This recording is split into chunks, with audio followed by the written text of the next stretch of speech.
ఆమేన్. 1 కొరింథీ 15:2-3 వరకు.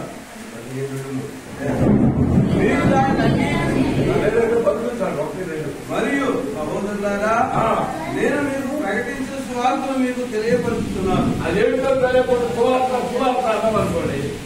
ఏంటంటే సువార్త ఏంటంటే మనం ఆశ్చర్యపోతుంది. నాకు సువార్త వినండి. మీరు దానిని అంగీకరించింది, దాని అంతే నిలుచున్నారు. మేము ఏ సువార్త మీ దగ్గరికి తెచ్చామో, ఏ సువార్త మాకు అప్పగించాడు దేవుడు, ఆ సువార్తను ప్రకటించడానికి నమ్మకమైన వార్తాహరులుగా మీ వద్దకు దేవుడు మమ్మల్ని పంపాడు. మేము వచ్చాము, సువార్తను ప్రకటించాం.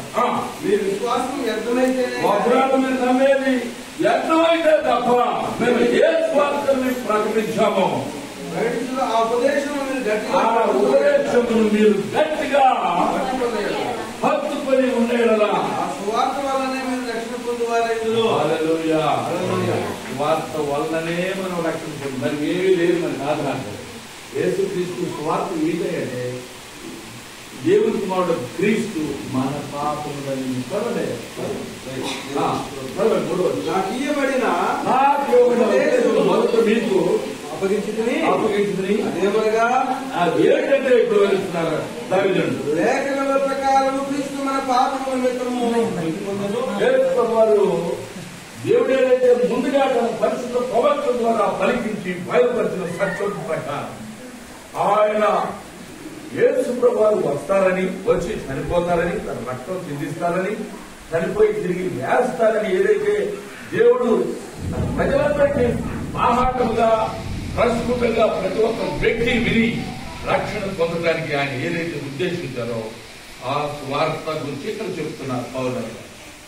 అపోస్తలుడైన పౌలు లేఖనముల ప్రకారం 3వ దినమున లేపబడెను. అది ఆ సువార్త ఏంటి చెప్పండి. ఇప్పుడు లేఖనముల ప్రకారం దేవుడు రాయించిన పరిశుద్ధ లేఖనముల ప్రకారం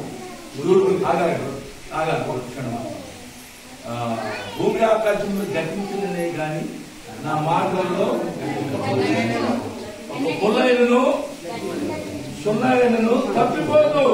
హల్లెలూయా చెప్తాం. అది శక్తివంతమైన దేవుని మాట, సత్యవంతమైన దేవుని నోట నుండి తన ఆత్మ ద్వారా ప్రేరేపితులైన పరిశుద్ధ ప్రవక్తల ద్వారా, అపోస్తలుల ద్వారా, సేవకుల ద్వారా బోధింపబడిన సువార్త. అది సత్యం. ఆ సత్యాన్ని నిరాకరించిన వారికి నిరీక్షణ లేదు. అది వాళ్ళు నరకాగ్ని అవుతారు. కొంచెం ముందుకు వస్తే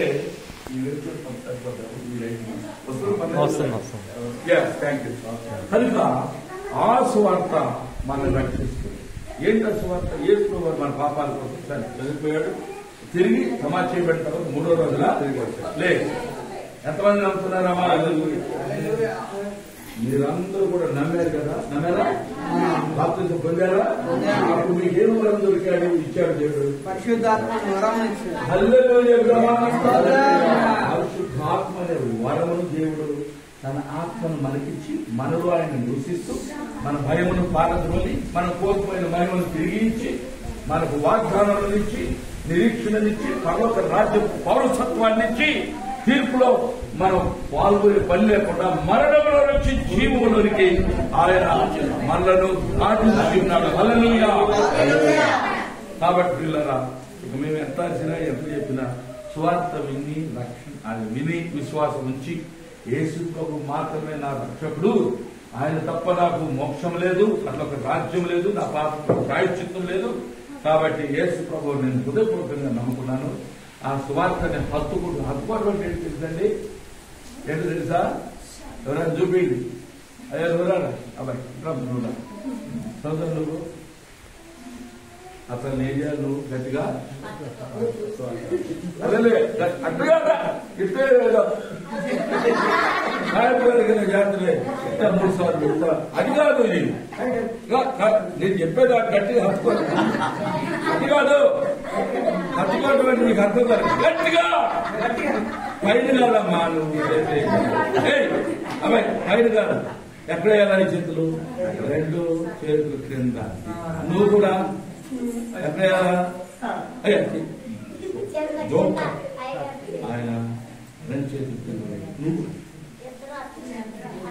మళ్ళీ పైన పెట్టి అంత కింద చెయ్యి. ఇప్పుడు గట్టి పట్టుకోండి ఒకటి ఆ సంవత్సరం ఇంకా ఫాలో అవుతుంది అంటే గట్టిగా హత్తుకొని స్వార్థని నమ్మాలి. అది మన నిరీక్షణ పద్ధతి. పాపంలో ఏం చేశాడు దేవుడు? మన పరిస్థితిగా చేశాడు. ఎంత గొప్ప మధ్యాహ్నం, ఎంత గొప్ప దేవుడు, ఎంత గొప్ప రక్షణ ఇచ్చాడు, ఎంత పాపం క్షమించాడు. మాట తప్పని దేవుడు మనకు నిత్య జీవనం వాగ్దానం. చనిపోయి తిరిగి లేపుతాడు. మనం చనిపోయి